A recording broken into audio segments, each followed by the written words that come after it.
Hey guys, I'm Joelle. I'm doing a vlog for TC490. It's my independent study, so I hope you guys like it, watch it, share it with other people. Basically, I'm just going to be talking for a really short session about things that I think we should know about, be informed of, have seen or read, and just empowering this month for Black History. So, I hope you guys like it, share it, and I'm going to get started. Since it's still Black History Month, try to just get more involved and learn some things and be empowered. There are events going on around campus, so ask some of your fellow MPHC friends, UAB, BSA, see what's going on campus to learn more about Black history so you can get empowered. And I'll start with three people that I think made strides in history for African Americans and that we don't really know much about. Reverend Ralph Abernathy was Martin Luther King Jr.'s right-hand man during the civil rights movement.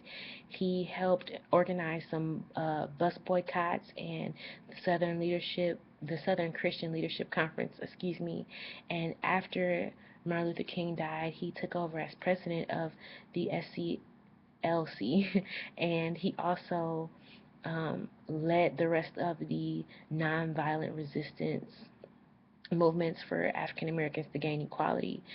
And my next person is Daisy Bates, who was an advocate for the Little Rock Nine. If you don't know who they are the 9 African American students who were the first to go to an all-white high school, Central High School in Little Rock, Arkansas. It was very difficult for them to do so because of protests of whites and the governor sending the National Guard down to Central High School to prevent these students from going to school. But Daisy Bates was an advocate for them, fought for them to go, housed them in her home as a headquarters during that battle for integration. So thank you for all the work that you've done, Ms. Bates. Um, and last but not least, for all of you sports lovers and journalist lovers out there, Wendell Smith was the first African American to be a sports journalism writer. He's a Detroit native and graduated from Virginia State College in 1937, and he followed Jackie Robinson closely while through his career with the Brooklyn Dodgers, and it was really great to watch that progression in the movie 42, which I'll be talking about. But he talks about how he couldn't even sit in the booth with white journalists because it was illegal at that time, and he had to sit out in the audience and watch the games and write his editorials from there. But he was the first African American sports journalist, so great job for all the work that he's done. Moving forward, I'm just going to talk briefly about some things that you guys should watch and that you should read. The first thing that you should read, speaking on Wendell Smith, is the movie 42. It is a wonderful movie about Jackie Robinson's triumph to become uh, a recognized African American professional baseball player. He was one of the first to play baseball, and he tried to gain equality as a player and just get recognition for his work as an African American athlete. And it was really, really difficult for him to gain that respect and gain that equality. And I think if you watch movie 40, oh, not movie 43, excuse me, I think if you really watch 42, you'll kind of see all the things that he had to overcome and the things that he had to go through just to become an equal team member on a baseball team. Um, and you also get to see the struggle of Wendell Smith as a sports writer. So I think that's a really great movie. The next one is Fruitvale Station, which you guys should have seen like a year ago. But it's Oscar nominated, mind you, I believe so. If you watch the Oscars, I think it's been Oscar nominated. Um, and I think it's been NAACP nominated for an award, but I don't know if they won any awards. For specifically, I couldn't really watch the NAACP awards, but um, it has won some film festival awards, I believe, and it's a really great movie about the life of Oscar Grant. It's like a day in the life kind of film where you get to see this final 24 hours before he was killed. Um, if you don't know about who this man was, he was a 22-year-old living in the Bay Area. He had a girlfriend and a daughter, and on his night out on New Year's Day, he was shot and killed by a police officer after he got in a fight on a subway station. And how he was shot and killed was really just heartless, and it was unlawful.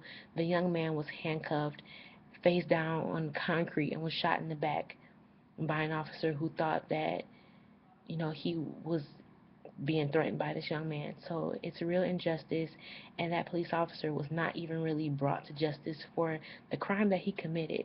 So I think that you guys should watch that film and just see the realities of what's going on in today's world. And last but not least, 12 Years a Slave, a really great movie.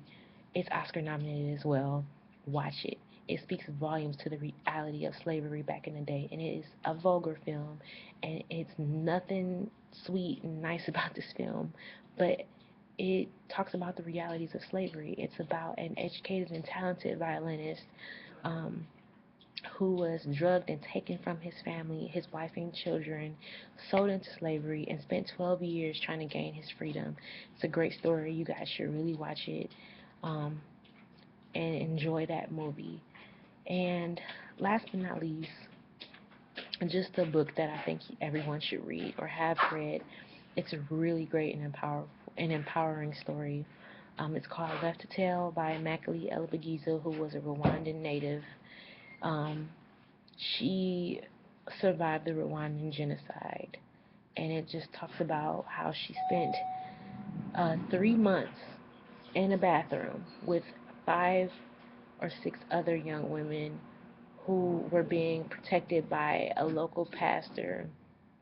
This bathroom is no bigger than the suite bathrooms that we have in Holden or Acres, and they were hidden in this bathroom for 3 months, malnourished, had to keep silent for 3 months because if they made any noise, they risked being discovered by Hutu rebels that were hunting them down.